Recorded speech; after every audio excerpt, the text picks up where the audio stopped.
Hello everyone!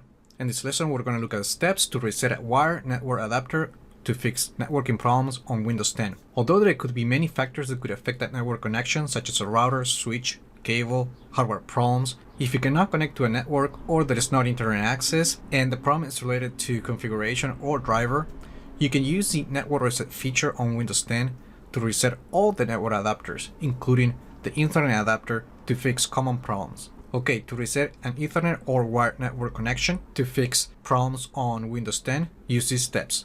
First, open Start and look for Settings and open the app. Then go to Network and Internet.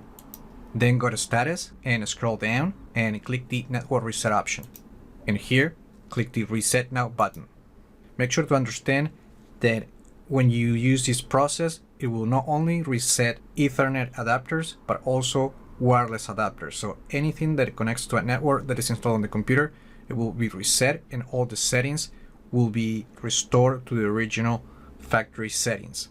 You might even have to reinstall other networking applications such as VPN client or virtual switches. Once you're ready to reset the network adapters, just click yes.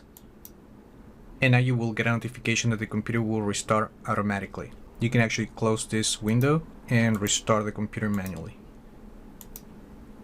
And that's it. When the computer has restarted, the network connectivity should start working again. If you get a prompt to make your computer discoverable, you just need to click the yes button. Now, if you're still having problems connecting to the network, it might be an issue with something else. It could be in the network, or it could be that there is a problem with the actual hardware installed on the computer. Remember to like the video, leave your comments, share it, and I just hope this video was informative for you, and I would like to thank you for viewing.